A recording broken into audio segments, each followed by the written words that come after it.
traveled with Skrillex, all those guys, you know. He still traveled around. You don't make the money like you think, really, in that industry, though, unless you're the top guy. All right, let me go back here. Send these to you real quick before I guess. Yeah. Better? Yeah. Yeah, I don't know. I love music, man. I wanted to get into it, like, really, really bad. And the problem is that it doesn't really pay well. It doesn't pay well. And I'm too responsible with my bills to worry about stuff like that. Like the school, I wanted to go to Full Sail, and that shit was like almost $50K a year. And that didn't even include housing. And that was like, you had to take loans out, bro. That wasn't like $50K, yeah, that's a lot of money. And that was to just go learn how to make beats and how to produce music and how to, you know, from start to finish. And a lot of those kids were that I would go meet because I had friends that went to that school. They just, you could already see the defeat in their face. Like, they knew they fucked up. They knew that it wasn't going to be a gain on that investment. Oh, shit, I could have learned this shit at home. Where's the school at? Florida. Oh. But that's where a lot of, like, Disney does a lot of stuff there. A lot of big albums were recorded there. Like, you know, Out big stars at that place. Oh, at that place. Because at the time they had, like, the most extensive, you know, all the best equipment. Oh, makes sense. So, like, but now, anybody could do it. I can drop $1,000 for sure. and sound just as good as that by myself with a computer. So, you know, it is what it is. Hey, welcome to the Bernie Dyke podcast. I am here with a new guest today. All right. It's happy to be here. Here with my friend Jim. Absolutely. It's Jim Foti. Jim Foti, yeah. Jim Foti. So I want to make sure I pronounce it right because I like when people pronounce Dyke properly. So, like, you know, I want to get it out there.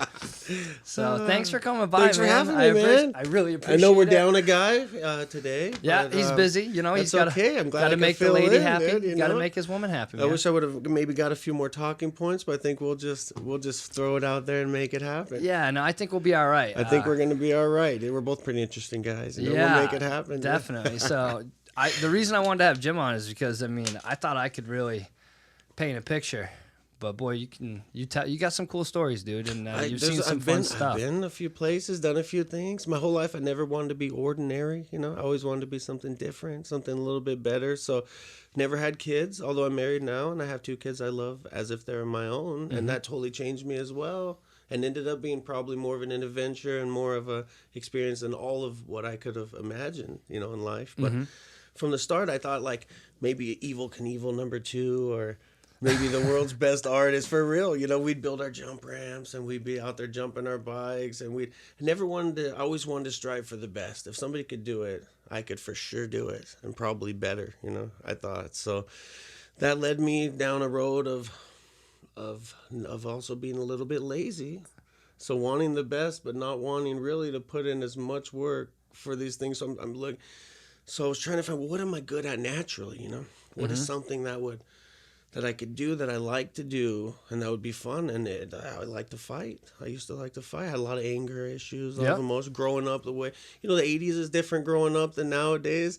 You were allowed to say mean things to people. Yeah, really? There were bullies. Fat people were fat people. Gay people were gay people. Yeah. The world is a little different place, you know? So I think I had a lot of this. I still a lot of this. And we have to adapt to it now. Have to adapt. Like, it's not even an option. Exactly. Whether you agree with it or not, it's one of those things now. It's kind of like you just gotta, you know, because there was a certain point, I'm sure, even when you were a kid, when you would hear some of the older people talk to, you know, people of color. Oh, absolutely. You know damn it's well wrong. it doesn't. It feels wrong. Absolutely. Instantly. And absolutely. And you just kind of looking around. So now I think that's kind of, we've erased a lot of issues. Thank God. Which is great, but now issues are always going to come up. And that's where I think that we're at right now, where, you know, they're going to just nitpick shit. And that's fine. Agree. That's going to, you know, and some of it's right. Some, you know, there's some shit out there you can't say.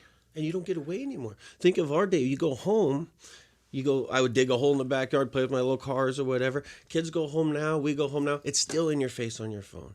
All of this propaganda, all of whatever it is, you never get away from any of it. So you could maybe turn it off back then, but now you see so much violence, you see so much people hating people that I think it's went to the other extreme. And you always want to be on the right side of history, so you don't want to be like, hey, I'm gonna.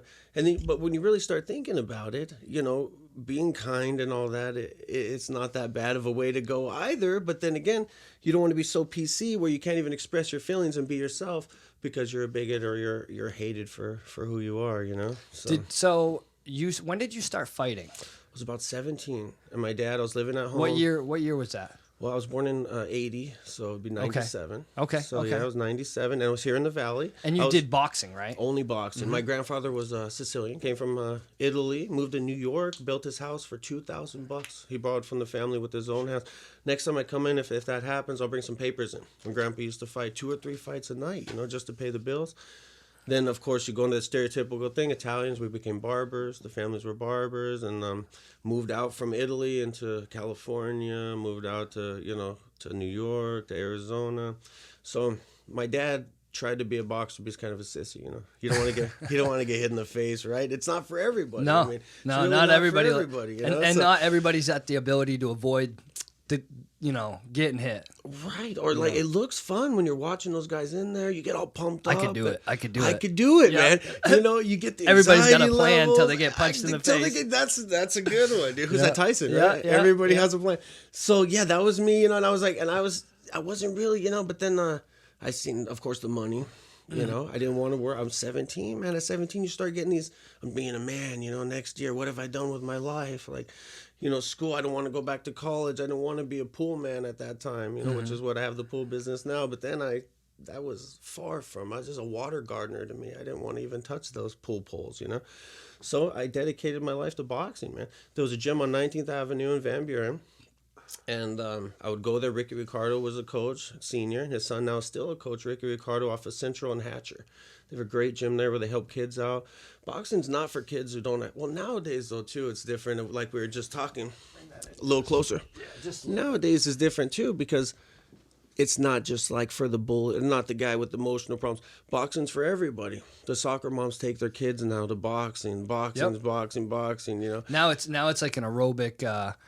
They're using it as so everything. It's totally now. different. Mm-hmm. I mean, back then though, it was really a place for troubled kids or kids with no other hope, and we made a family for ourselves. We had a place to go where we knew we had something we were good at. We knew we had people who would not only coach us but put us in our place, help us be. So I went from 17, till present. I still see my coach. I sponsor the fights with their trophies or whatnot. They put the pool police on them and stuff like that, and so it really becomes a way of life. It really becomes, I guess, kind of almost a savior, like somebody's That's church. That's got to feel good to give back. It feels good to give back, dude. It was nervous, too, though, because I'm like, I'm a failure, I didn't become the boxer. You feel that way, especially, because you're the only one in there. You're the only...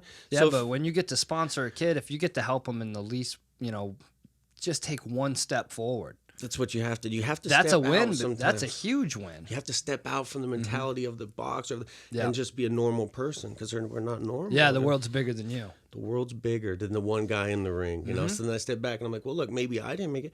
Maybe this next kid who's in there, who's getting this trophy that he's never had a trophy. He's putting it on his little rundown wall in his house, and he's going to make a new life for his whole family, for everything. And it all happened that day in the ring with those trophies that we made happen there that day. It is a great feeling, man. It's well, a great and I feeling. mean, you did make it though, because you're not in jail. I think that too. For fighting or getting in trouble. It's true. And that's, I think that's so understated, is that, everybody thinks that that's a problem that we have. And I don't think it's just the phones. Before there was TV, there was everything that, you think to make it that you got to be the guy on TV. But I mean, if you overcame issues and started a business and got to be successful and do things and give back to that community, I appreciate that. You made it.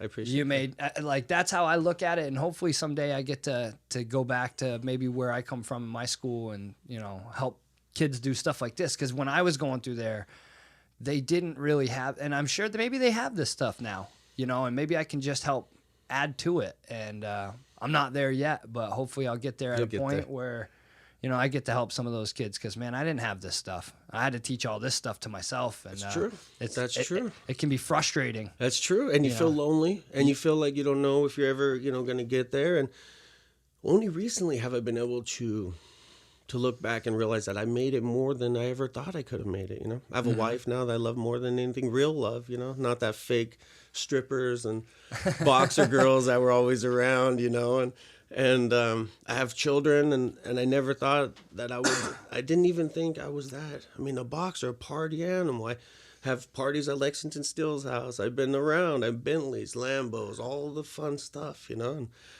And as you're going for that, you think this is going to be it, man. I'm going to wait till I get in that Bentley and wait till I have the table full of Coke and I'm partying with everybody else.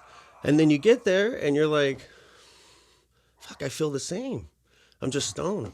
Yeah. But when it goes away and when the strippers are gone, I'm still the same fucking person. Yep. There's no fullness. There's no, you've made it, you've achieved something. And to the world that you thought where you had to be, you are somebody now, but you're still an empty fucking shell. You're nothing on the inside. And that was hard, man. That was hard because it's and like you said, back when you were trying to do it, I mean, unless you were a big deal, you were really just kind of like, oh, you get punched in the face for a living. You're a loser. You know, yeah, You're that's a retard. a hard. Yeah, absolutely. That's another one of those words we can't say anymore. Oh yeah, that's one. Yeah, Dude, I used to go to school with this girl, what- and I love her brother, and I love her too. I'm not gonna say any names today, but I love them both. They're great people, Absolutely. and I never use the word really. You know, it's one of those words that. But if she was around for some You had to stupid, throw it out? No, it would just come out, and she would just turn and look at you, and you just are like, "All right, I'm gonna go jump in traffic real quick." Yeah, whoops. What did I do? You get that you know? feeling, you know? So No, and it comes out so fake. It is just like you said, from this being from the 80s. It was literally our dialogue. It was literally the teachers. Oh, the word the gay? adults. The word gay? Forget about it. Oh, my It God. was every 5 seconds. Don't Yeah. be gay. Don't be this. And I appreciate it now. this I mean, thing's got something stuck to it. that's That's gay. gay. Yeah, like, that's retarded. I Yeah. mean, these were just words that were, you know. my last name's Dyke.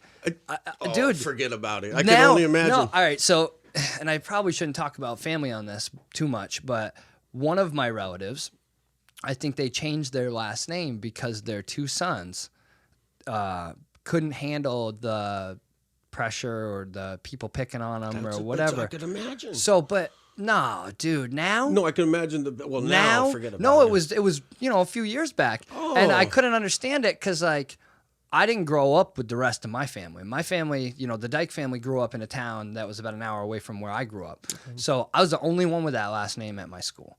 So at that time, you had no allies. yeah, I had at that time. They could say whatever they wanted. It was you were still kind of like that was kind of felt weird to hear Dyke. Now it's like I love it now, but then it was one of those things where it was kind of weird. So, but you had to tough it out. I remember saying stuff to my dad, and he was like, "Absolutely not. You're not changing anything. You're gonna stick it out, and it is what it is." But now it's like, dude, you say something like that and start picking on somebody for that.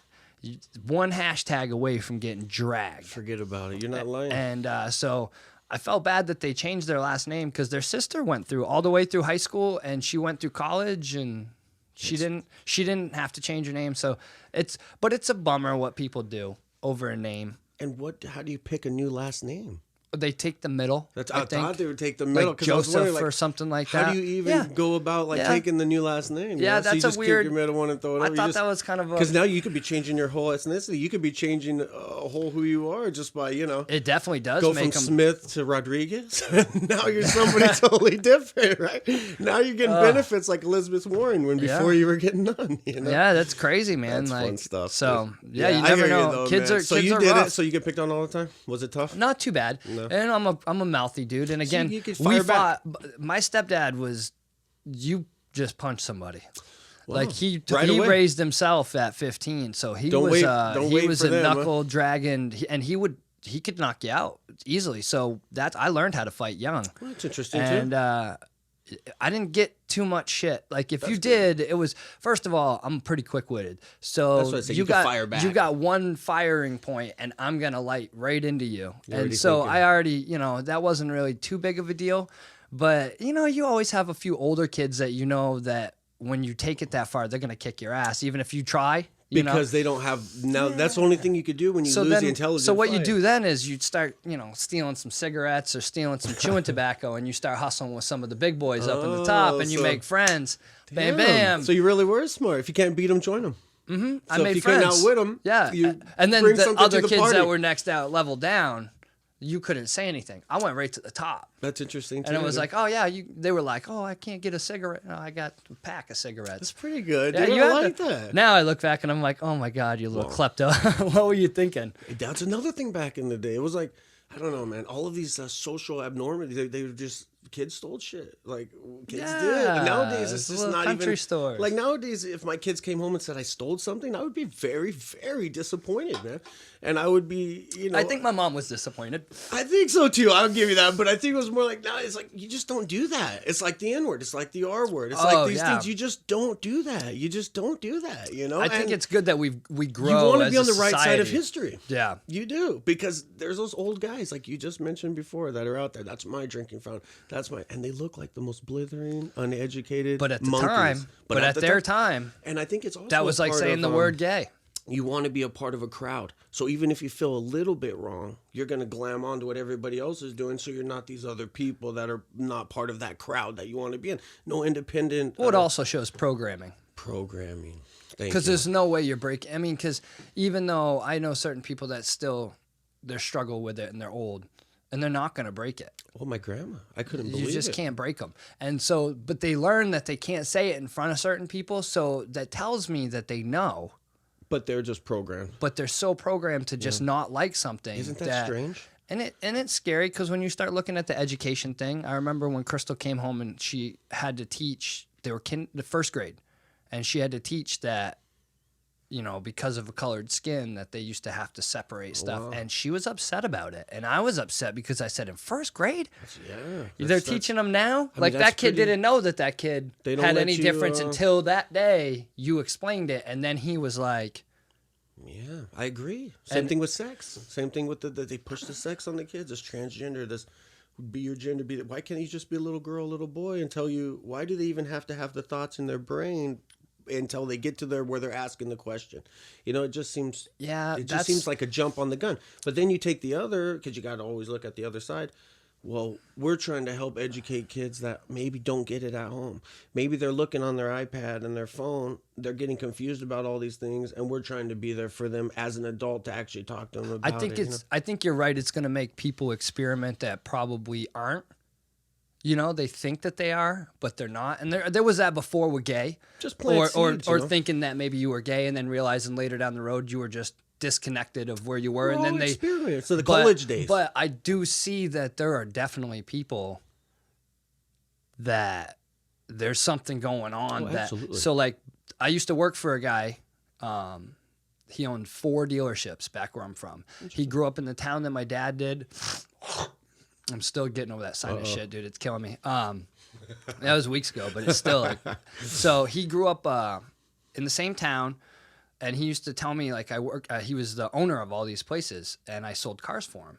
And he would sit with me, and he was a man, like, hey, how you doing? Hey, Jim, how you doing, man? Yeah, You know, he was like a character, like a real character. and he had an underground garage with, like, muscle cars, and he had a helicopter at one point. He would land it at dealerships. really cool, this is in dude. fucking New Hampshire, bro. That's This is some, like, $200 an hour to take the chopper up at cost. Oh, so bro, this guy had some money. Yeah. Dude, you know? Yeah. He was killing. So, and there was always all this other stuff tied to it, drugs and all that stuff. So I start working there, and I start hearing rumors that he dresses up like a girl. Oh wow. And I'm like, there's no way, dude.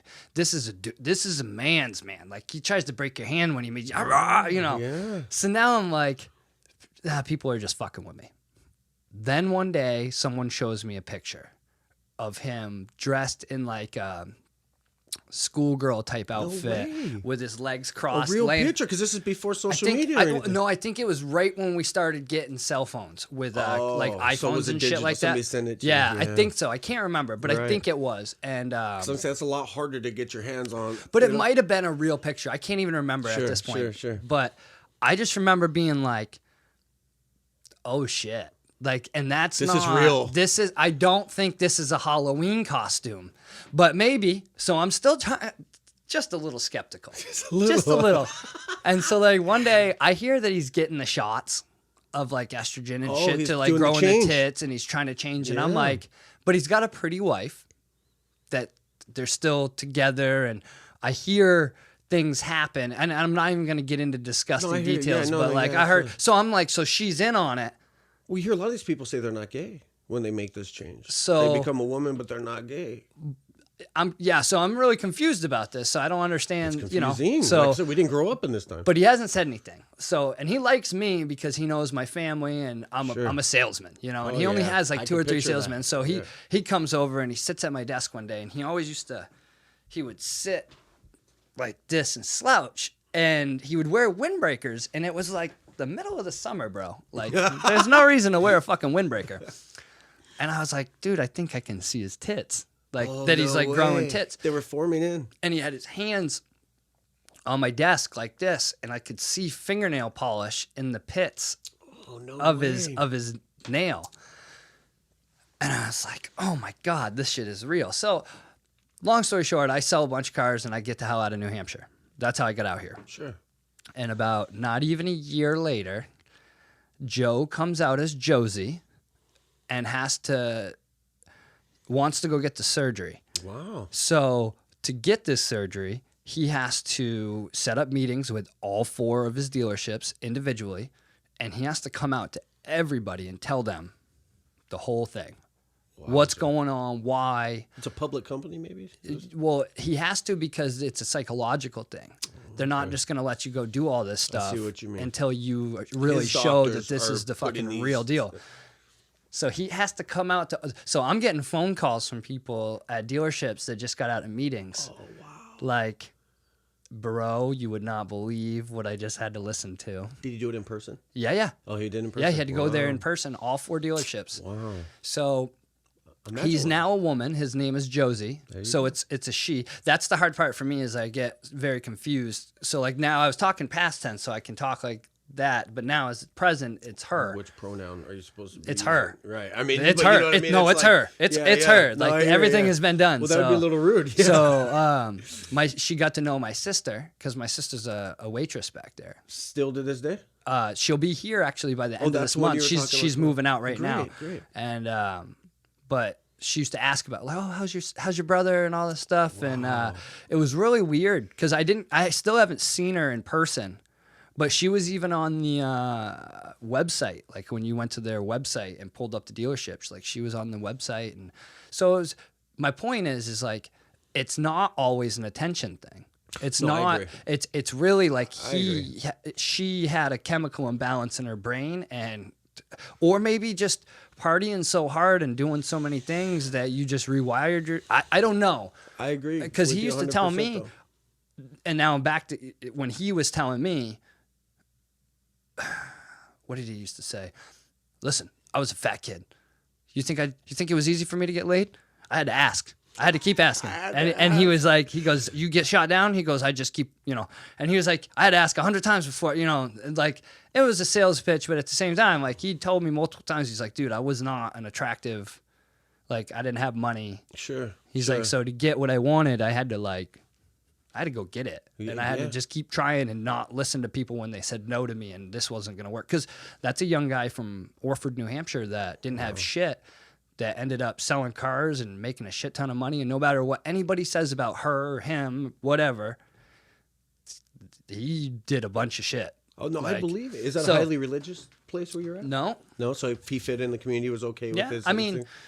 it was recent. So like Scary. now it's imagine for him. I mean, we're talking about him as an outside, but imagine this guy's holding doing that this. back for Holy that long. Guacamole. Thank dude. God you maybe that was Your pushed him to company, make your- so much money to be able to hide what you want to do. Think about it, like, because we got things in our thoughts. Maybe my employees aren't going to respect me anymore because I was a man. I went all these different things.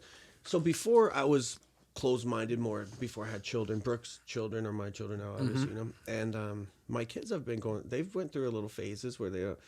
Because like we're talking, they're so young, all these thoughts are going through their mind. So they have questions for us. They don't know. Before my son was ever old enough to even be thinking about sex, he's already thinking about sex. Well, maybe I like boys. Maybe I like girls. Maybe I like. So I've definitely seen it, even in my own house, where it's a experimental thing. They go through, they learn. And he would ask me questions, and he would say, they're making fun of me, Papa. They tell me I shouldn't play with my littlest pet shop toys.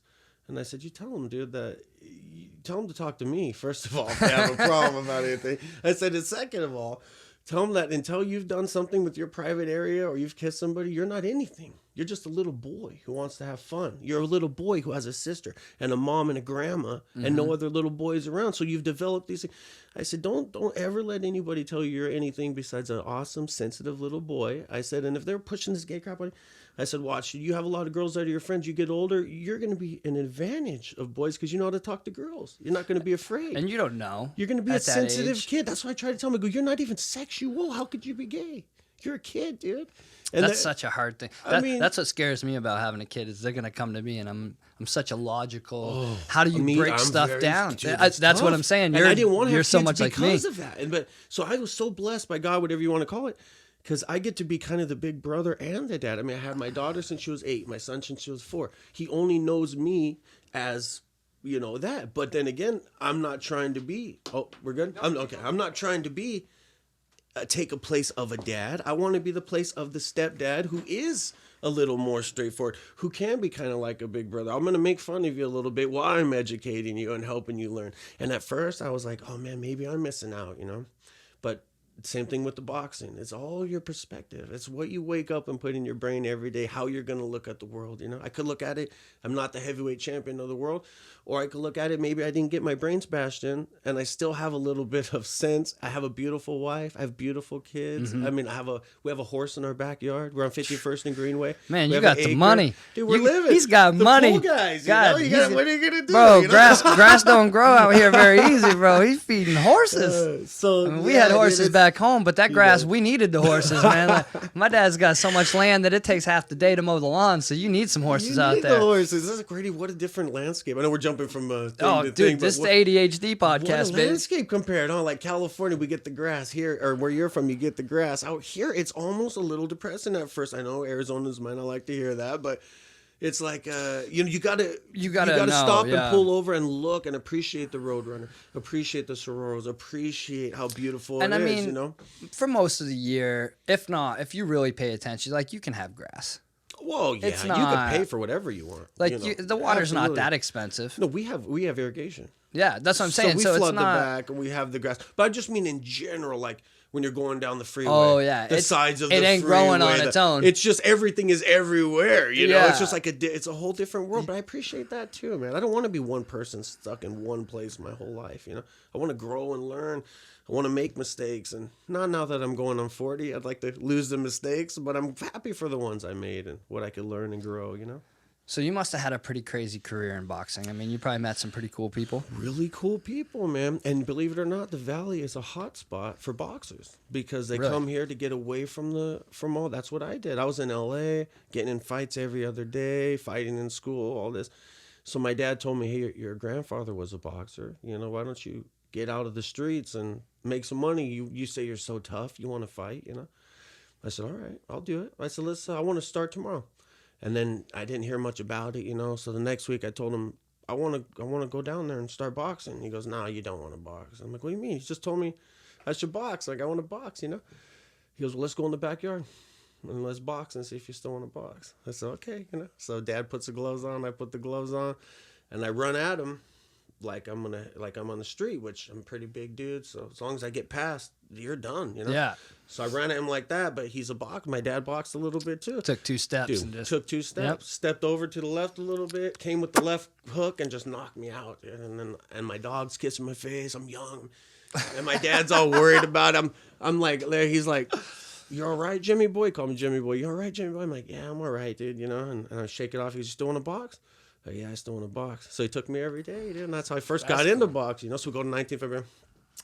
This is a time when Tyson, dude, was the only thing that was happening. So to be a light heavyweight or to be anything else, you're just shit, dude. Because the heavyweight guys, I mean, you got De La Hoya and stuff, but then we have his little fiasco too. Yeah. But, so as far as I know, we're going from the people we met. So I go to the gym. Ricky Ricardo kind of takes a liking to me. I start knocking everybody out in the first, second round. Plus, I know it sounds horrible, but I'm white, right? So they're like, oh, here's this white guy. He could be a heavyweight. The heavyweighter guys are there, So they took a liking to me. I found it a better place than home. Home wasn't really the best vibe, So I found a favorite place to go. And then here comes Mayweather Sr. And I'm like, holy shit. But I didn't even know these guys because I'm young. And at 17, as a boxer, you're the only one in your world, dude. So like I met Bill Maher a couple times boxing. I had no idea who he was. I met like Jay Leno a few times. I met lots of porn stars, lots of crazy people, but you really don't know who these people are because you're so focused. I never watched TV. We didn't have Netflix.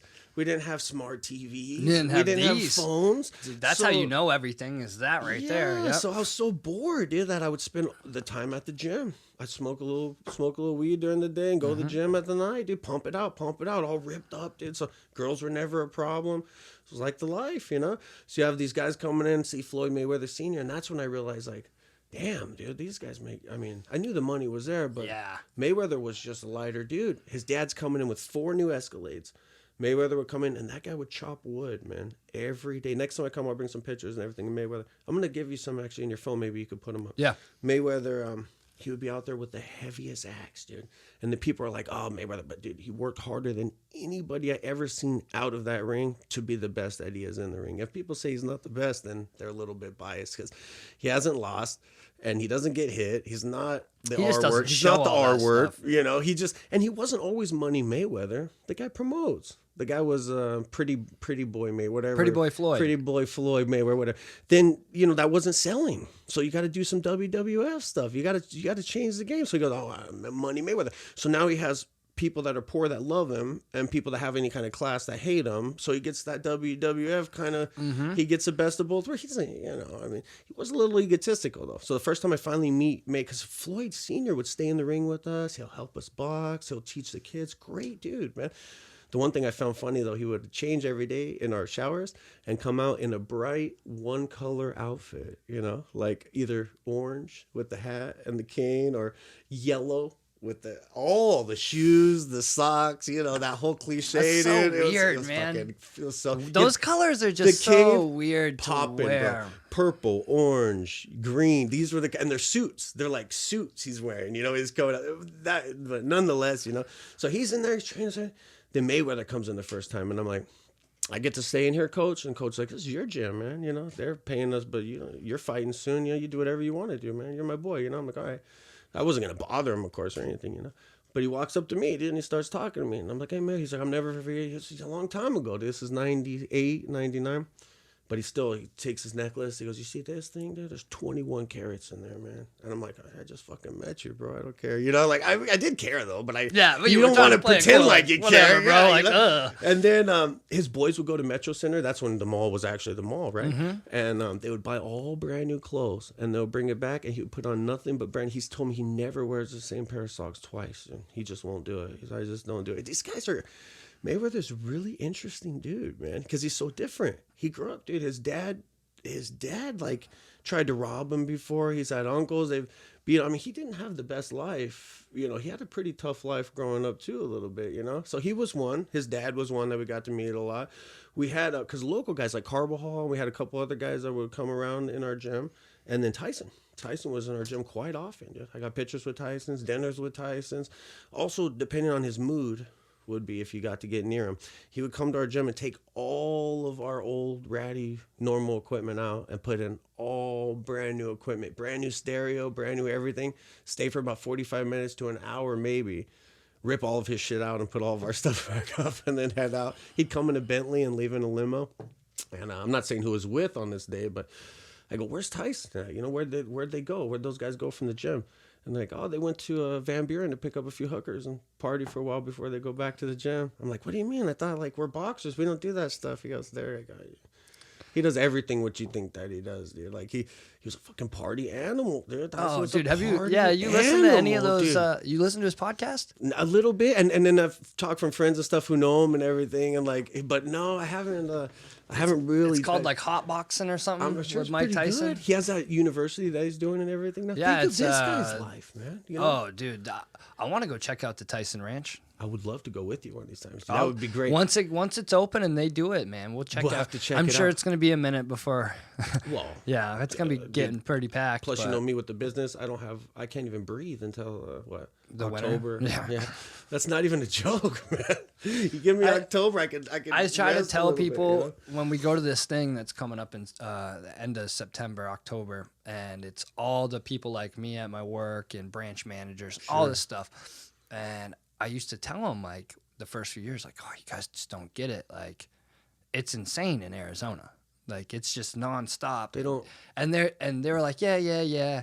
Well, last year there was this big competition, and like pretty much 3/4 of our region went on this trip because the numbers are the numbers, dude. Like, we kick ass anyway, but for those numbers to be there, You have to have the business has to be there. It has to be. And I was explaining to one guy, I'm like, look, your summer is our winter. And I don't mean that like, oh, this is a time, vice versa. No, like your business you do in the summer is like, we probably do more than that in the winter.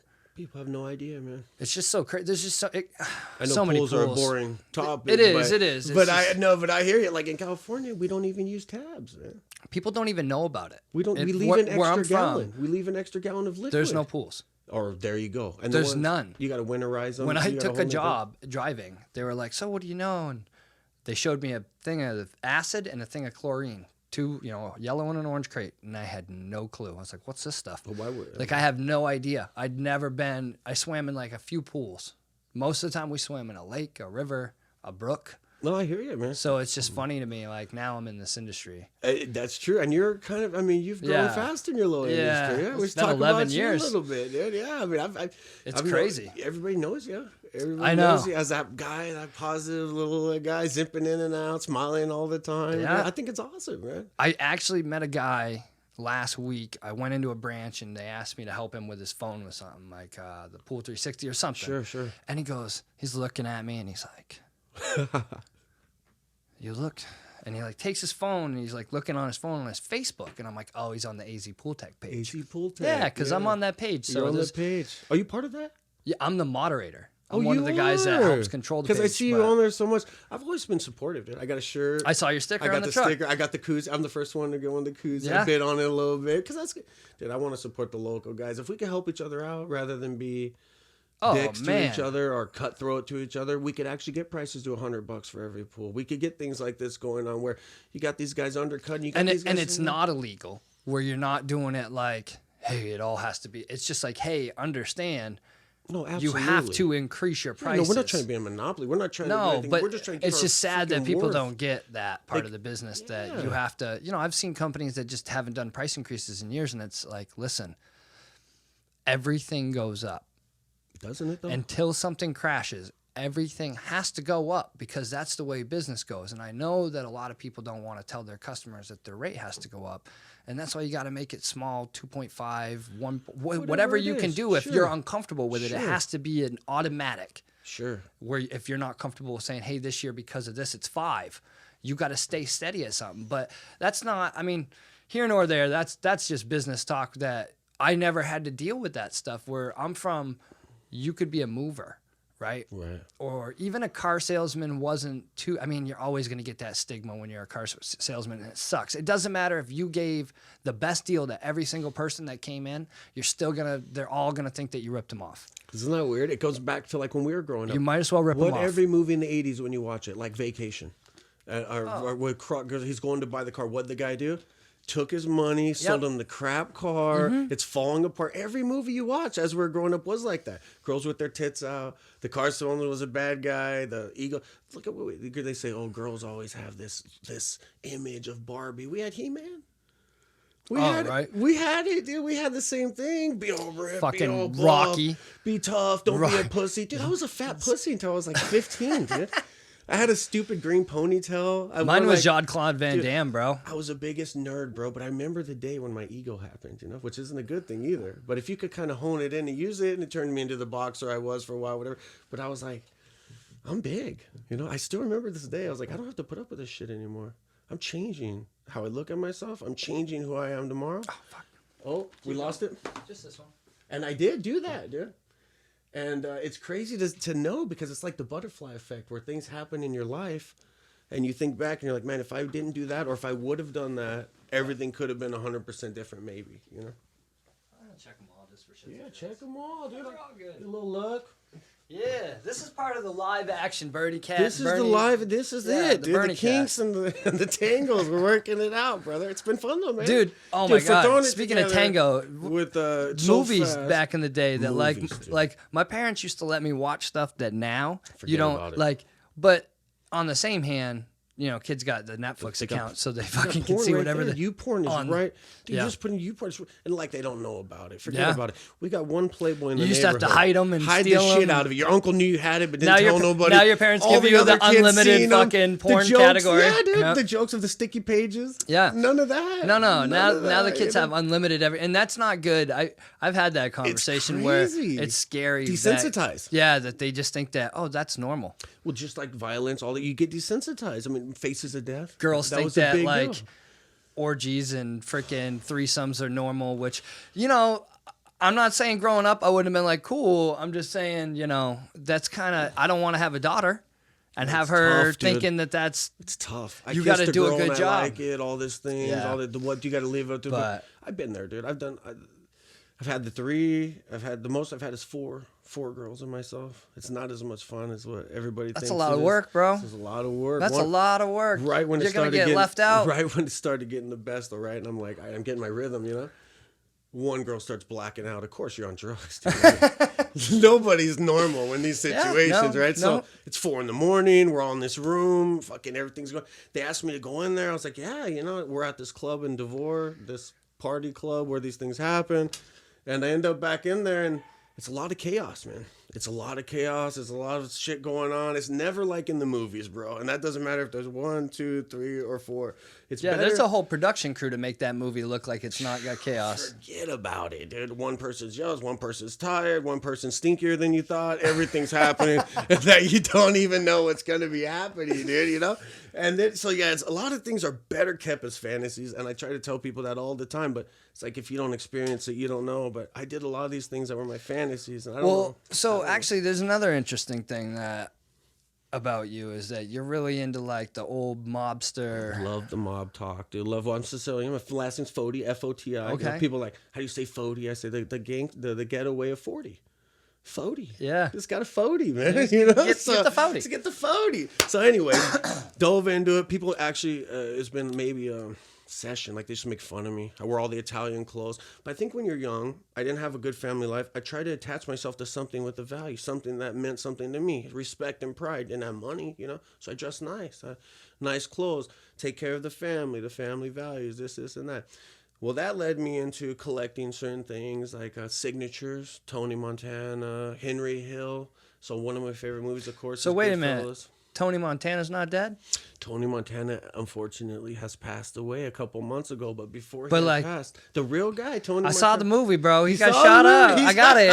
I got the 25th Oh, now I see collector's where we're going. edition. Sorry, I was thinking too much. I got the edition right in there. You know, and believe it or not, the real Tony Montana, no drug selling. He was a Chicago, from the outfit of Chicago. So they call the mob in Chicago the outfit. They call the mob in New York the mob. I could speak on these things freely because this is literally coming from this guy's mouth. I'm not telling you this stuff. And he's gone, so he ain't going to get mad. I'm going to give you some pictures. He ain't going to give a shit. I still wouldn't step on Tony's shoes, though. No, you know? no. Yeah, They're probably expensive. They're expensive. The guy had $1,600 slippers on when I met him last time at his house. So, Let me hold great one. dude, though, man. I'm sitting next to him, and you know, by diving into the culture, you think you know everything because you watch the movies and everything, you know. So when I knew I was going to have this chance to meet Tony, a friend of mine, Andrew Dodge, he runs a place called True Crime Auction House. You could buy anything from like Jeffrey Dahmer to all of these things. This guy's the world's biggest murderabilia. I don't know what happens to me, dude. When I get interested in something, I just shoot right to the top with people. So like, Yeah, I met Andrew. He's yeah, right to. you I went met right to the Tyson. source. I just, dude. So like, me and Andrew are buds. Andrew's a great dude, and he's like, you want to come out and meet me in Vegas? Because he's from Washington. You know, and I'm like, yeah, I'd love to hang out with you, dude, you know?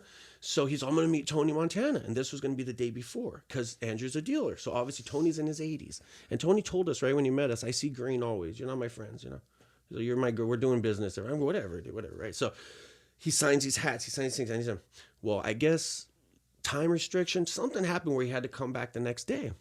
But that was the day I was going to Vegas to meet Andrew. We're supposed to be hanging out and everything.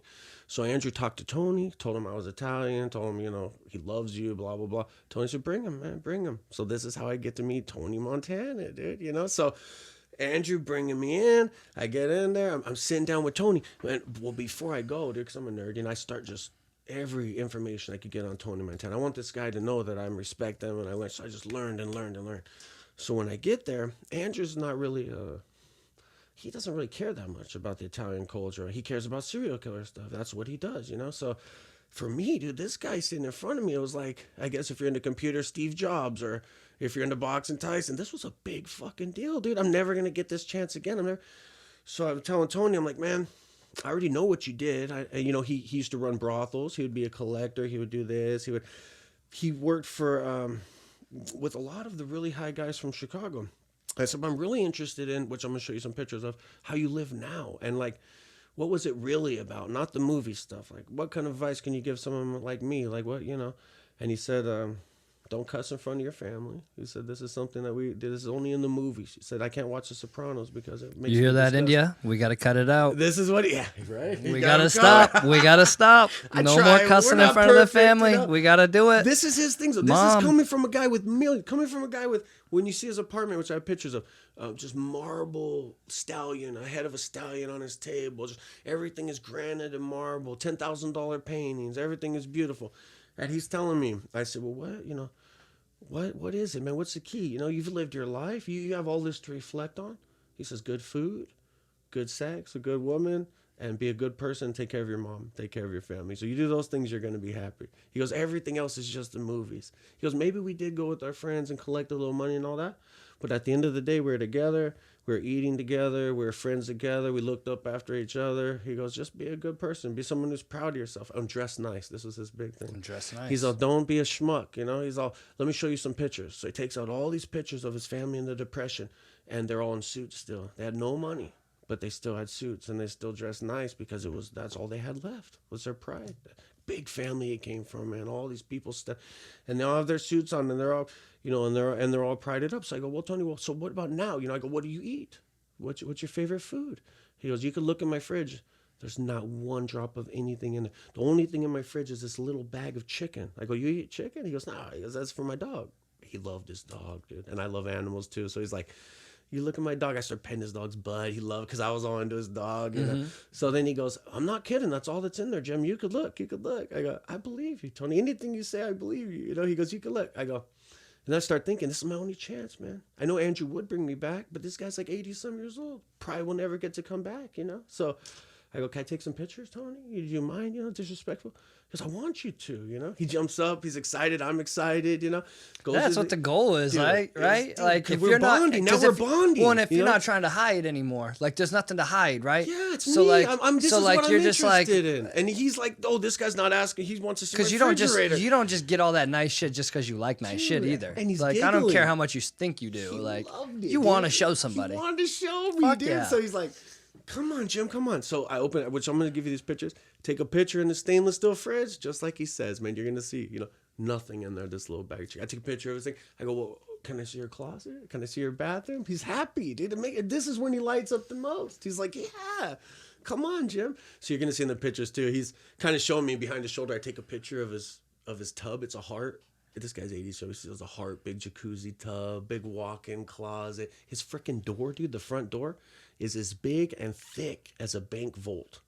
It's a big, thick, and I got a picture for you to see too. He opens these big double doors, and I go, "What's up with the door, Tony?" So he lives in a condo type deal where you own them. You know, it's in Vegas. It's about 5 or 6 stories. You got to go through 2 guards to get in there. There's an elevator guy that lets you up the elevator, and then once you get in there, everybody has their own door. Obviously, everybody has their own door.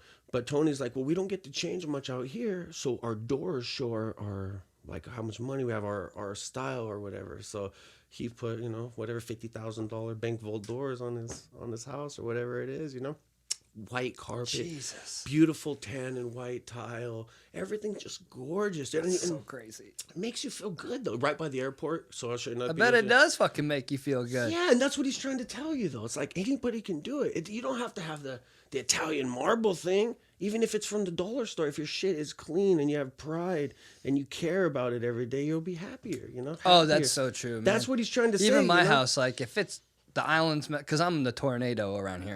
You're the dirty So if one. I come in, I just drop stuff, you know, and I'm just moving around. But, me too. But, It's but ADD, I pick, you know? Yeah, but I pick up, you I hear know, you. once in a while when my wife looks hear at you. me like, what? But the house when it's clean, you just flow It's a through different it. feeling. You know what I dude. mean? It's It's that just feng shui or whatever people say about It's how so things true, in the though. house really do make a difference. Of how oh they're yeah, gonna she be, just you know? moved the couch and the table right before you got here, and it just feels better. There you go. Isn't that weird? How Dude. the room just feels like more comfortable. And like you won't even know it until it happens. That's why I try to tell people about taking new experiences and trying things in life. Like I don't know, it's hard to explain, but until you're in that new room, until you're smelling and feeling the vibe, you'll never know the feelings. You never know what you're missing. But to get it, it takes a little bit of sacrifice, which most people are ready and don't know if the new experience is going to be any better. So they just stay in the zone that they're in familiarity rather than exploring and find a new happiness. Find something maybe a little bit better, you know? So what was he doing toward the end? Just chilling?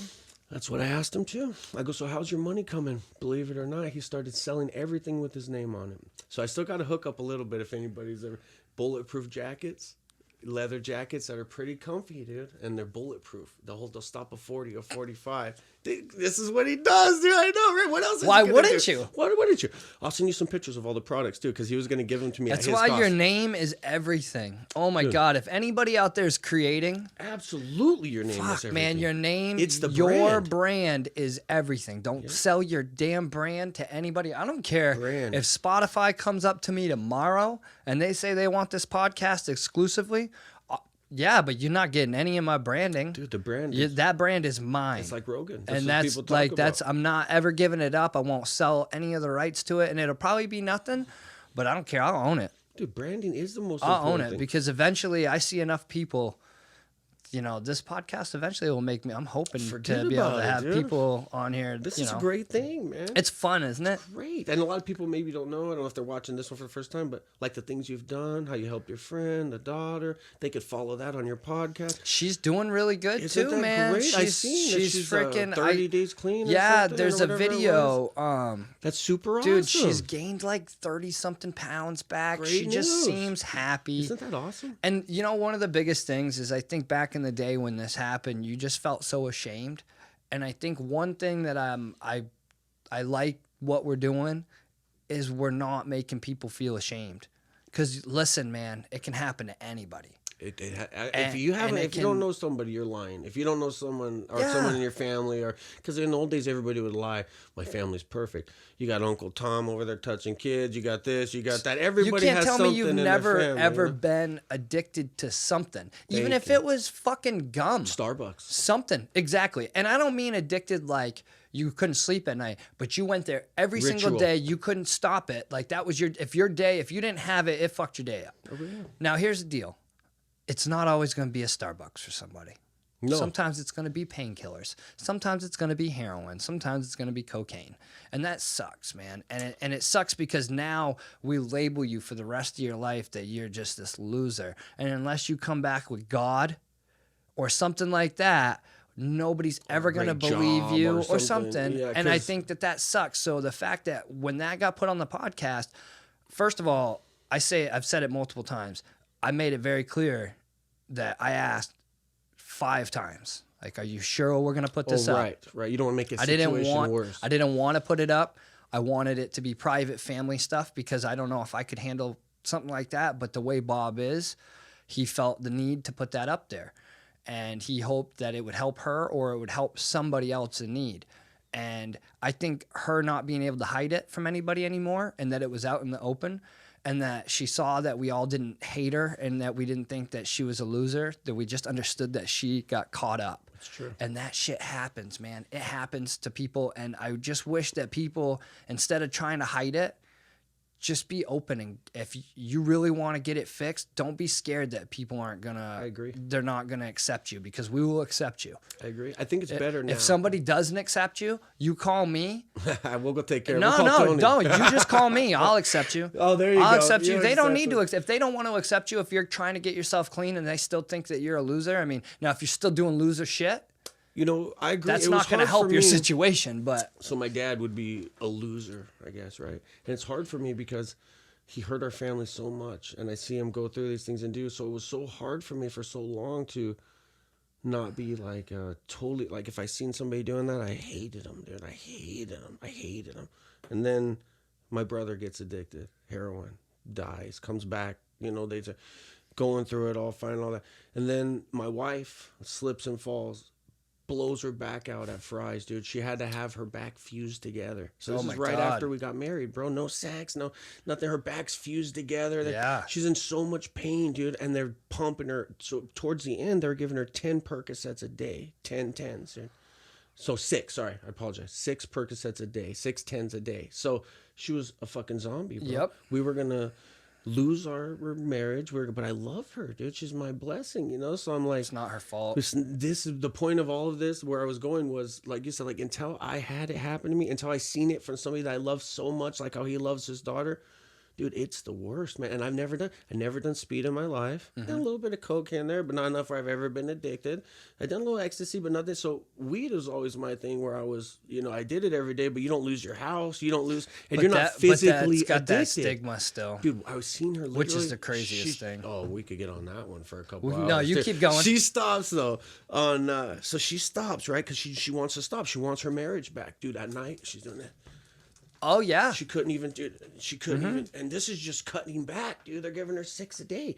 So then she goes into her doctor and says, I don't want to take them anymore. Well, then we're not gonna do this, and we're not gonna do that, and you can't do this. And they punish her for not taking the pills anymore, dude. So she did it. There was something called kratom. I don't know if anybody's heard of kratom or kratom. Yep. See, I'm not familiar. I'm not educated on it. I've been told about it. I heard it could be bad too. I'm not saying everybody go jump on kratom or anything, No, but but for research her, it.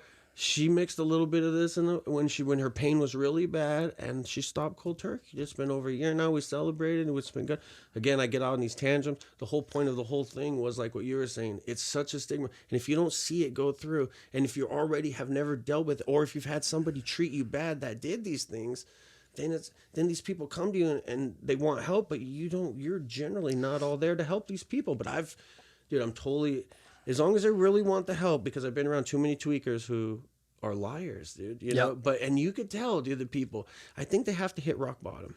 When they've hit a rock bottom, or they've, and I think it usually comes with losing your family a lot too, because, you think you always have your family there, but like now, not everybody's going to swim. Not everybody's going to swim. They're not. Dude. Yeah. Some are going to sink. And it's, sad, but dude, part of that though, I think really goes down to a natural selection type of thing, and it sounds terrible, I agree. but back in the Crystal and I talk about this all the time. She's really blind. Like, she is, without her contacts or glasses, she can't see anything. Okay. So eventually we'll wait until the last minute to do the surgery, because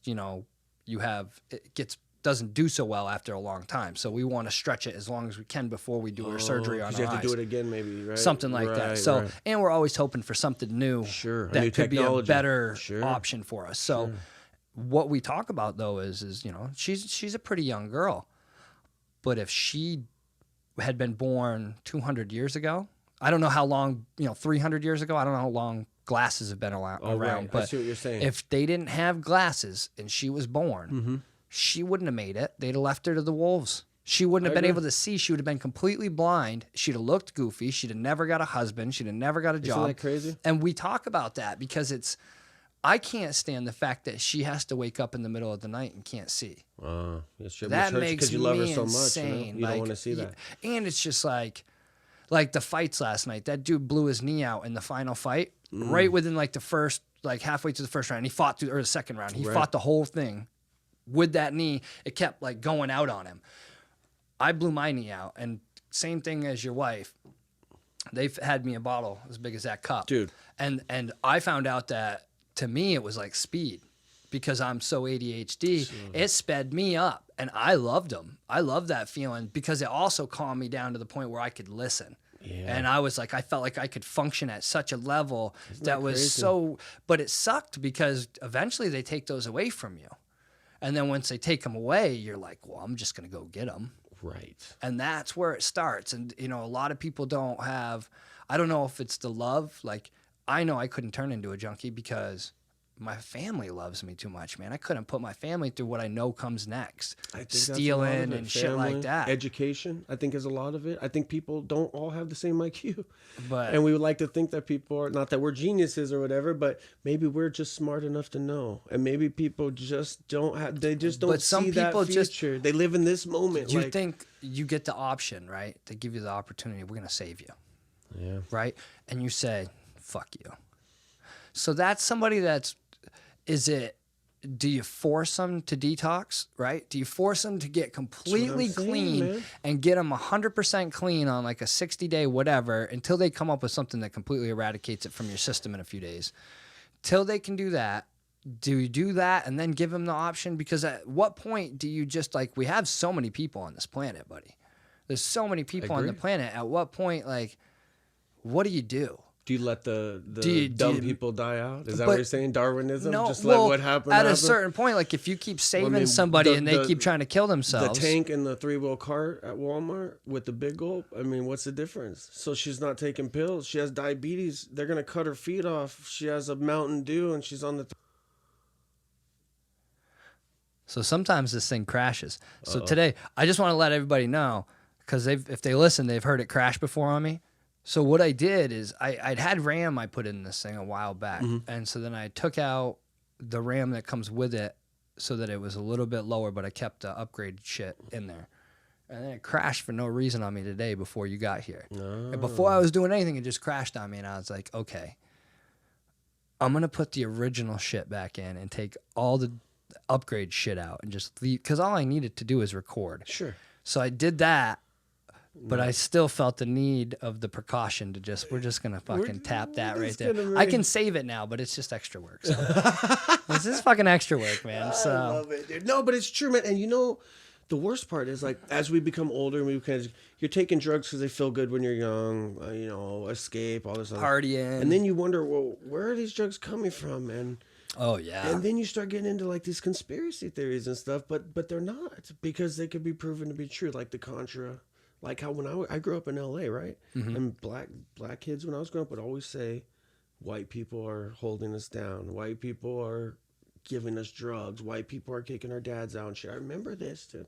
And white people, well, the other side were always, that's just crazy. You're lazy or whatever it is. You know, you get older, dude, and you realize Reagan really was selling crack to black people. They really did set up. It's the same thing with guns in Chicago. Same fucking thing. 32 kids die in one weekend, and we were going after rifles? You're telling me that these kids are getting fucking automatic weapons in a state that you cannot get automatic weapons in, and they'll tell you, we're finding them. They're using handguns anyways. We're finding them. Handguns. Why are we even talking about ARs or anything? Those kids don't shoot each other with AKs. Max and they shit. They use handguns, bro. Handguns. But they're finding them in these abandoned buildings and shit, they claim. Like...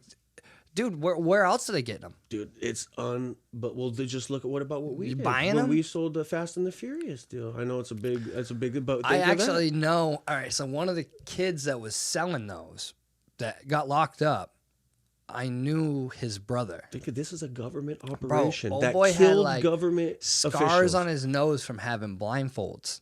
Oh, wow. Tied over his fucking face for like multiple days when they kidnapped him. That's crazy, man. Because I kept looking at his scar. Like, I've seen a lot of scars on faces, bro. What is that? And it was unlike any scar. It looked like it was like you could see like muscle and tendon and shit almost in his nose. His skin was gone that far, gone from sweating and being raw and just over and over again. Wow, bro, man. and he was a cool dude. I mean, he was it's just crazy. He owned a taco shop out here, so he was still doing his thing. The taco shop, that's awesome. He was still doing his little flippity flip, and then he disappeared, and I ain't seen him since. I've tried to get a hold. I always liked having a conversation with him, but he told me I love eccentric people. His brother was one of the dudes that was part of the Contra. Yeah, he was buying. No, that was Fast and Furious. Fast and Furious. He was buying the guns, and he was like, they were letting them, and then they were selling them off. Literally traced back one of those guns that killed an official to that, and then these kids are telling me this stuff, and I'm getting older, and I'm like, so you could either be one way and accept it, like these old guys, or you could start thinking for yourself, which I always did, and I'm like,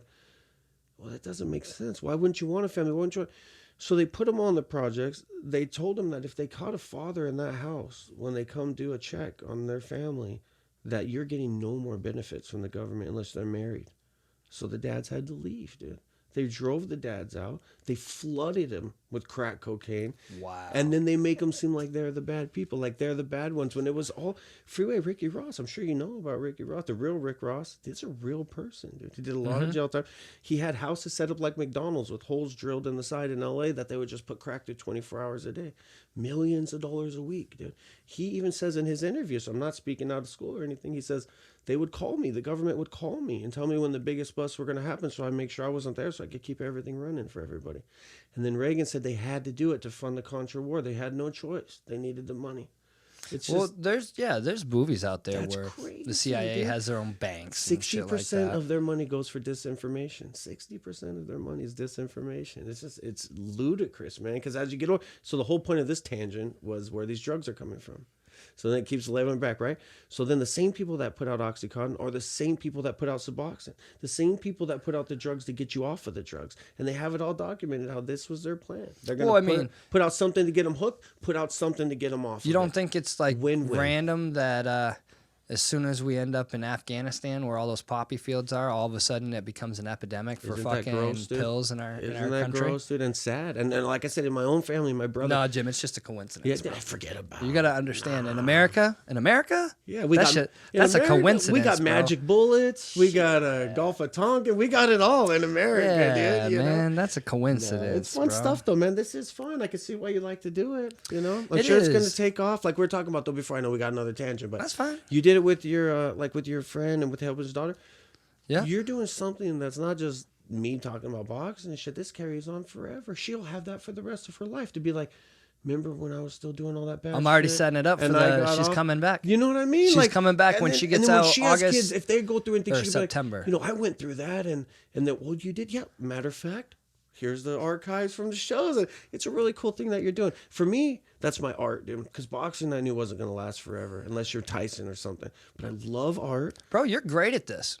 You're good. You're good at this. You could have your own podcast. Well, yeah, I don't have. I'm have lazy. No, yeah, but you know how easy it is to flip a couple of these switches and sit in a room in your house and be ready. I'm just as excited coming here and seeing you every now and again. Oh, we can do that too. Every I'm just now and saying, again, I'll drop if you in. ever- But I one mean- day, when the pool business, dude, I'm telling you, you know, man, what we just said, and I was boring for everyone else. But until October, man, pools are. That's it, dude. I work literally from 5 till about 7 every day, man. Every day, because I have to get up. My wife runs our office, but that means I run the office. I have to teach her. I have to show her. Right. I'm the leader, you know. So How many pools you guys got? 200. We Ooh. do about 200 a week. How many guys you got? Me and 2 other guys. Wow. I do all the repairs. Dude. Yeah, that's a lot. That's a lot, dude. You really That's should a have lot. one more other guy out there so you I'm can greedy, maximize though, your repairs. Too, you know, like we're going How to many are they Disney. cleaning? Well, I got each guy on about 70, 75. So then it gives you. Gives so me the you got rest. 3 full days of cleaning. I got repair And then days, 2 and repairs? cleaning days. I'm the man, you know, Jim, dude. Knock it out, You're a baby. beast, I'm a man. beast mode, dude. People don't know, but they know. People who know me. I know. Yeah, and you know me because you've known I me forever. know. But I mean, you figure I started with Adam at Pool Agency. Mm-hmm. You know, not started, but back in the Valley. My parents own pool businesses in California. So Okay. Started with Adam though, and I was like, you know, I was boxing still. I was literally doing amateur porn. I was boxing and selling weed, dude. That was my life when I first started. And I was like, America. America! I was like, Where else can you survive and I'm pay like, your you know, bills off this is fucking punching people, fucking people, and hooking people up with some I weed? was like, this isn't. damn. Didn't make me happy though, dude. You know, I wanted the real life. I wanted the American Yeah. dream or whatever. You know, family. It's hard to go say hi to somebody and Just don't- and, you and shouldn't have meet as somebody much new pride, that you're dude. like, oh, I respect this person, and they're like, hey, what do you do? It just wasn't. And the you're real like, me. fuck, I Yeah. gotta tell them this shit. It's embarrassing. And then you don't want to lie. You don't want to lie, and then because I'm not a liar. And then the people in my world were degenerates. Dude. A lot of loser motherfuckers, dude. That I Yeah. just wasn't. That wasn't me. You know. So I It's was like, scary how you can all of a sudden be surrounded by that. boxing didn't work. What am I going to do? I got scared. I'm like, well, I do know pools a little bit. I'm like, and at this time, I probably was 22, 23, whatever. I said, so I'm going to try it again. I'm going to see if I could do it for someone else so good that I could do it for myself. So I started with Adam. When I started with Adam, he had 97 pools, I think. And when I left, we had 980 pools, dude. So I stayed with him for those years. We grew. I learned Adam is a genius in almost all aspects of life, dude. The guy knows what he wants. He goes for it. He does it. So I learned from him, dude. I saw what he was doing. I learned what was working, what wasn't working, what's going on. And I took all that. I took about 20 grand, bought like 20 pools. Mm-hmm. We did that 4 years ago and never advertised once, dude. Now we're at 200. But I do read Tony Robbins. I do learn about a lot of stuff. So I knew to go after a group. Don't just be the pool guy and like try to take on pool man pools, try to take on all this A lot shit. of people try that. Yeah, it's tough. Do you do it? They could do whatever they want, but I was like, I didn't want to be that guy. But no, you but know? a lot of people think that that's They the think way that. to do Yeah, it. just go and after the whole world. I you think know? one of your biggest abilities is that you really understand how to talk to people. Thanks, man. And I think that a lot of those guys took those jobs in this industry or started their own business because they don't really like to deal with other people. Oh, I see. And not think- that they can't handle sending a Right. bill and they can go in and bid the backyard I and see say, what I'll you're clean your saying. pool. They're not, they're type B, maybe type C people. I hear ya. And that doesn't mean they're not hard workers, but They're not business owners. one little thing goes wrong I feel you. when you don't have that connection with somebody that you can say, hey, man, I got you. And they know, like when somebody calls me and they got an issue and I'm like, you know what, I'm doing this right now, but don't worry about it. I got it.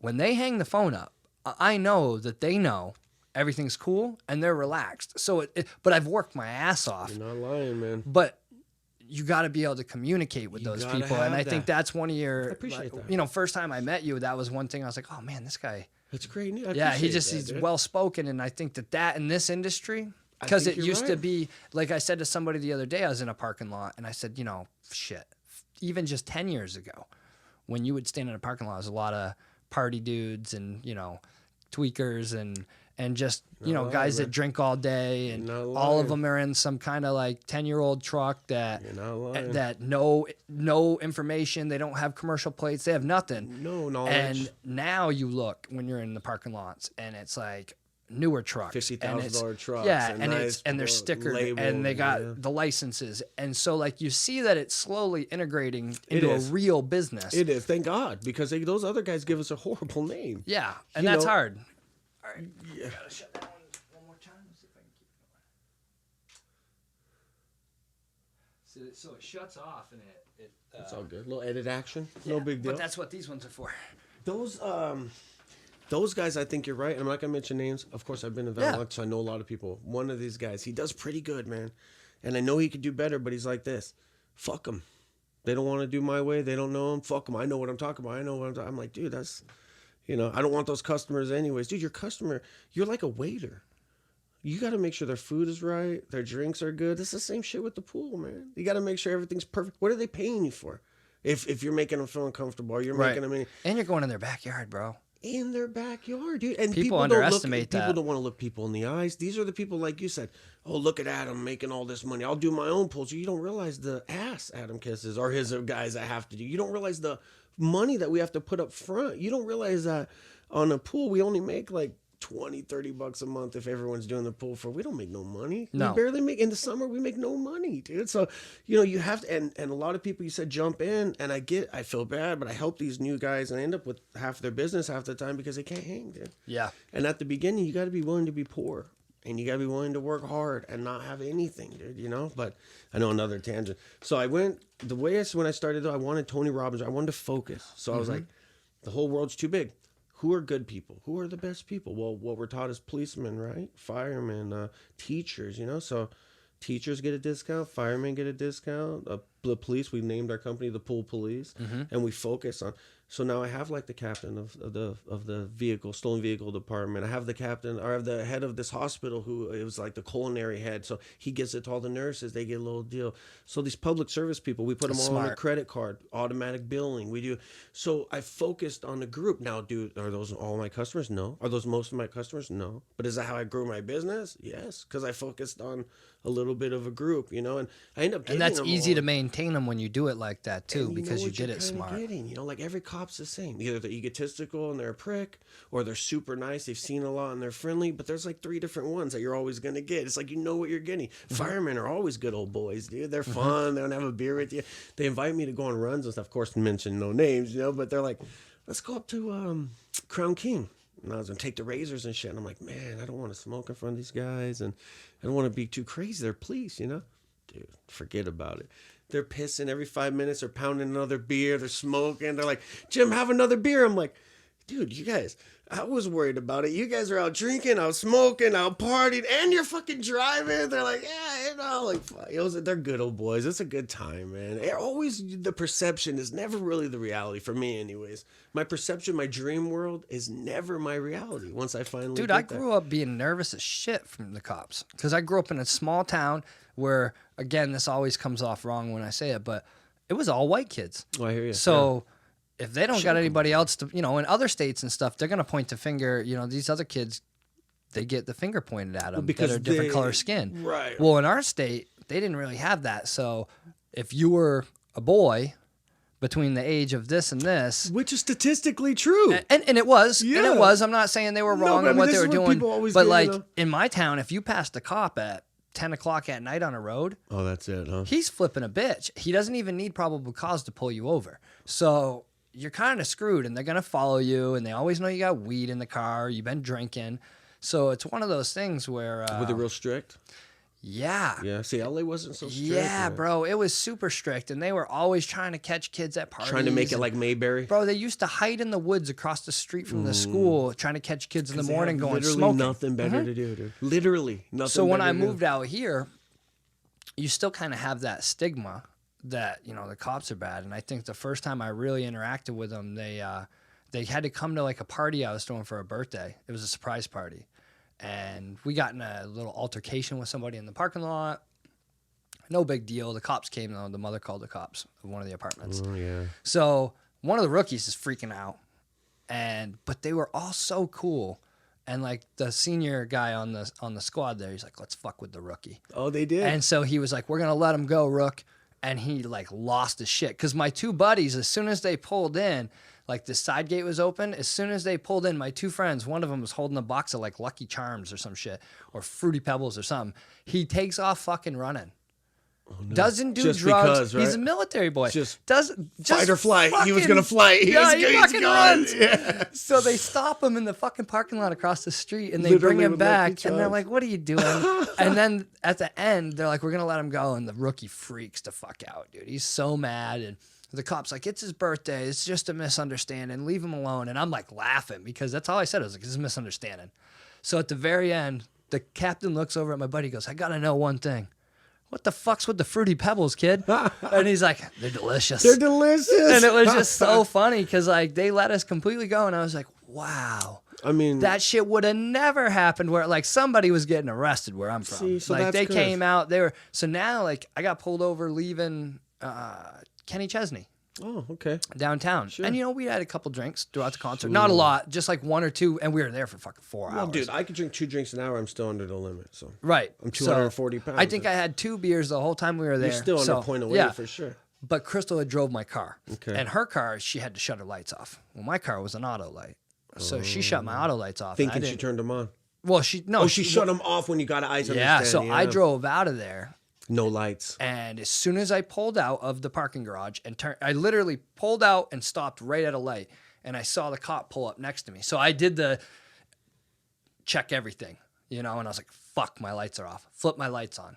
He saw me pull out of the parking garage. Yeah. As soon as that light turned green, he flipped the blues on me. Oh, no. So I veered in, pulled into a parking lot, and he came up, bald guy like us. Yeah. And he's like, hey, why I pulled over? I said, headlights. He goes, yep, that's why, and fucking, Did you ask for all your stuff? I said, it was her. And I said, she shuts my auto lights off, man. He goes, my wife does the same thing. Hey, so you had a little common ground. Crazy, bro. Like, again, that shit, they wouldn't have done it. A little common ground. Oh, man, the dude. cops out here, they don't want to be dicks. Dude, I've had every experience, man. I've Don't been do dumb stuff. beat up almost by cops. I've been treated really good because I was white and the guys were black by cops. I've been treated normal by cops. It really depends on your situation and what, like you said, what state you're in. In LA, Yeah, what's your attitude they toward them, literally too? told me when they're throwing me around, we're in LA, right? You know what we do to people out here, right? If you're messing around. And I was scared, dude. I would have been scared, too. I had like a Vicodin in my pocket or something, and I was like, I didn't know what was going on. So I told him, like, dude, I have Vicodin in my pocket. I mean, I was 18 years old. He goes, we're not worried about that. We're out here looking for some bigger stuff. Keep your guys' mouth shut, and you won't have no problems. Throws us around a little bit, lets us go. Another time I'm at the mall here, we're at Arrowhead, and these black guys were like coming up, and they wanted to fight, whatever. And we were young. We were probably starting it too. But, dude, it was totally like the movies. The cops came, and I was like, I played the card, dude. I was like, I'm just trying to buy something. These guys are thugs over here trying to pick on us and everything. They hemmed them up and took them right out there, and we were probably the ones who were starting shit and stuff. So I've seen that part of where they're right. Yeah. It does. I've seen the part where I got thrown around just because I was white. I've seen where rich people party with cops doing ecstasy, and because when I was a boxer, dude, in LA, teachers and cops and those were probably the biggest in the this little swinger scene that they had out there. Well, dude, that's a Full of tough it, ass job, bro. You got to release. I mean, it's not their fault that the laws say you're not supposed to do this shit. Yeah, They were smart enough to get a job that they might be able to get themselves covered a little bit if they think do of the them. different personalities. You got the yeah. MP from military police that want to come out and go. You got the guy who really didn't do anything else, so he's kind of scared. He doesn't want to shoot anybody. He just hopes that he could patrol the whole time. Yeah. You got you got so many personalities out there too. That's crazy. There's like 2,000 police in Phoenix, I think, or something. That's a tough job. That's a I wouldn't crazy want job. it. You never wanted it?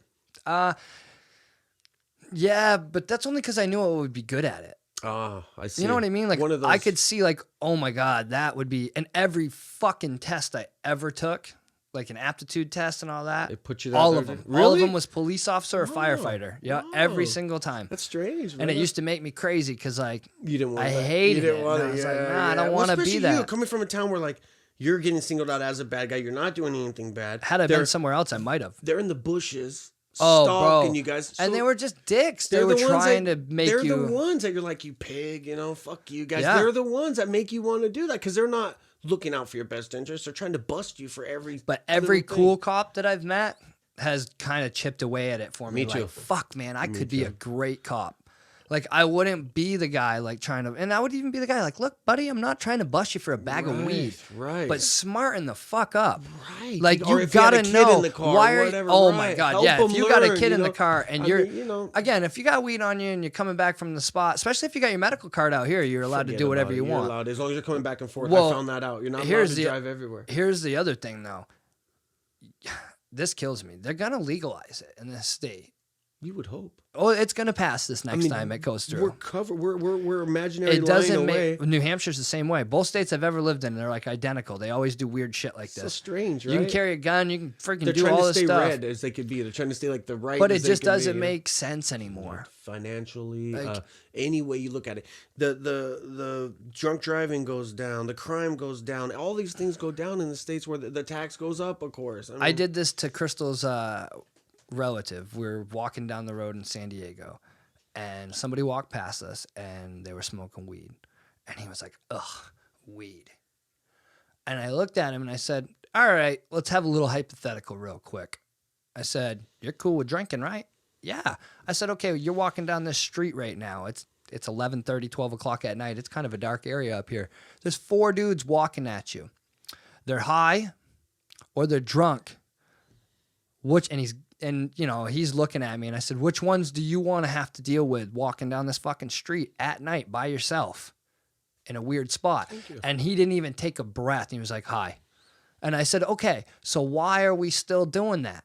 Like, Man, I mean, you don't have to like the smell. I don't like the smell of cigarettes, but I don't walk by somebody smoking and go, oh, And that's all on a cigarettes. personal level. Even that's all on a. Like, bro, Like, just let it go. Like, you don't want your employee that smoked. I would rather have my employees that smoked a joint last night than, or even a bag of weed. A fifth of vodka. You smoked a quarter of weed, Some tequila. or you drank a 12-pack.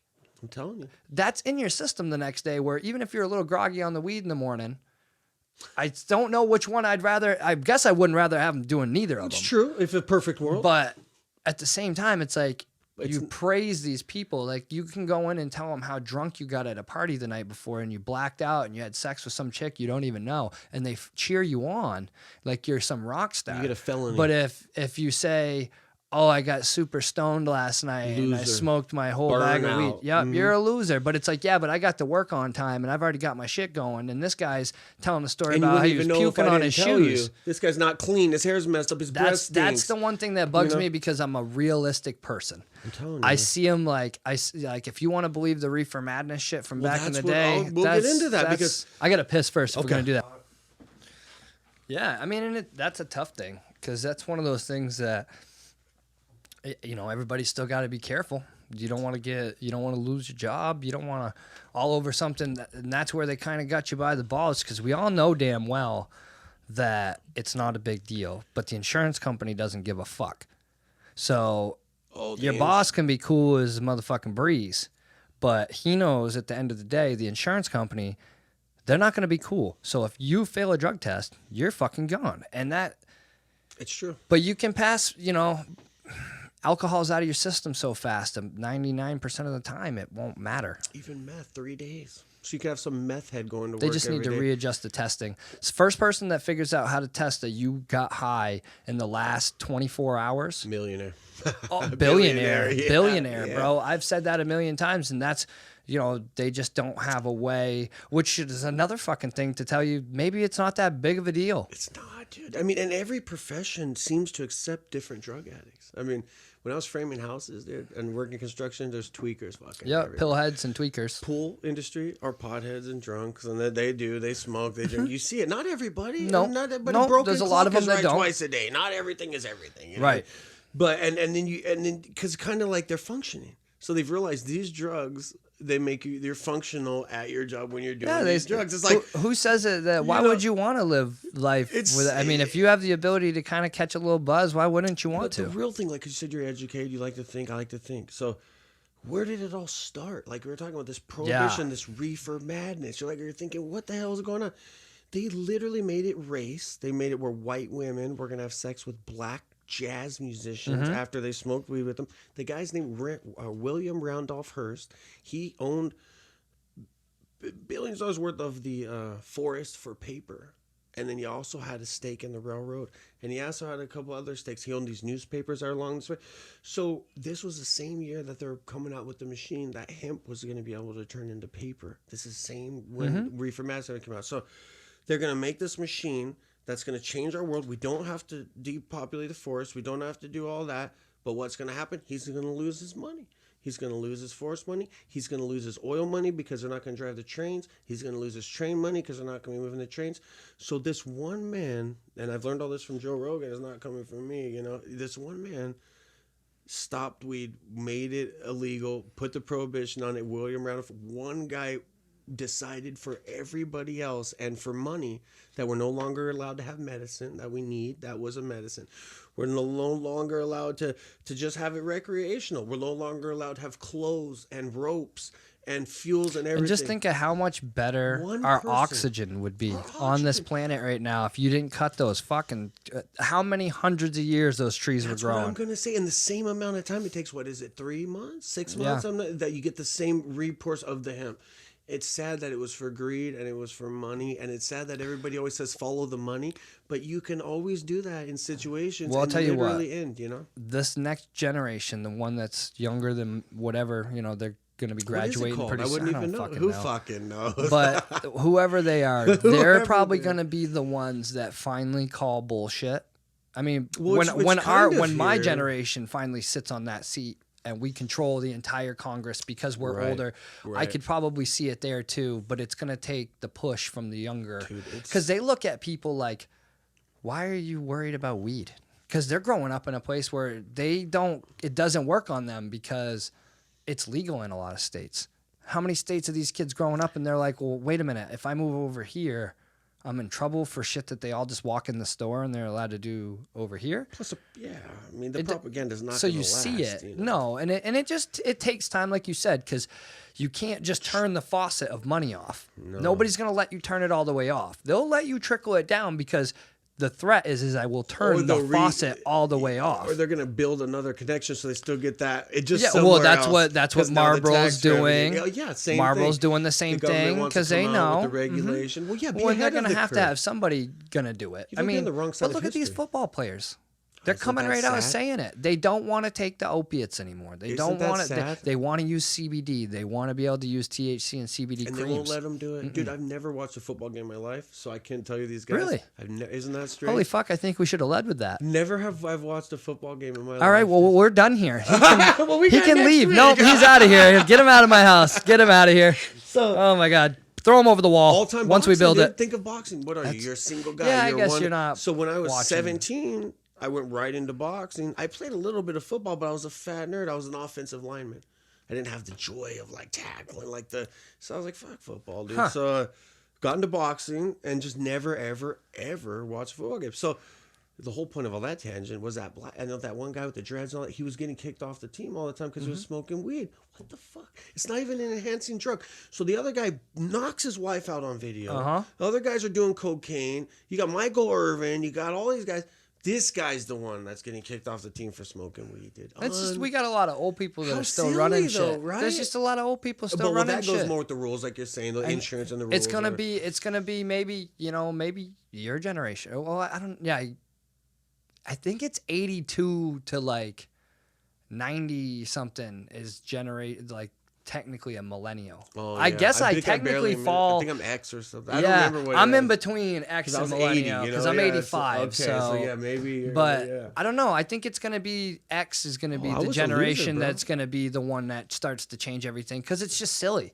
It's silly. And- It's a and lie. it matters was what we do. propagated on one man's plot to get rich, ruined everybody else's chances to have something that might have been. Welcome to something different. America. Unbelievable, man. Well, Unbelievable. Jim, it was awesome having you here today. Appreciate you, dude. I Yeah, appreciate hopefully you maybe coming we'll do it over. again. Oh, So we if will. I'm gonna get We you will. some pictures, and I got lots of props, dude. You know, like we said, we touched on Andrew from True Crime. Yeah. I got plenty of serial killer stuff I could bring. Yeah, in. so I we'll got put the Henry pictures Hill up on the stuff. videos We'll have a good time, that man. come out. So And I know you're gonna be doing your reviews, and when you do finally do that, I hope to come join you for one. yeah, of those. we're gonna start doing some dinner reviews and checking out some different I restaurants think out that's here, gonna be great, and dude. I can't wait, man. that to way see some your people reviews. come out to Arizona. Sure. You Not have an only idea of where to go and where to stay and where to eat. everything. I got my card. We could do little reviews of the local shops. We could do reviews on everything. Yep. Right? What people are into, what they're not into. Keep it local. Keep it a community. You know, and just rock it like you're doing already, dude. Hell I'm yeah. proud of you, bud. I appreciate it. Thank you, man. Well, thank you guys all Yeah. for listening to the Bernie Dyke podcast. I really appreciate it, and shout out to everybody out there that take the time to listen to it. There it See you is. later. Bernie Dyke. Bernie Dyke. Bernie Dyke.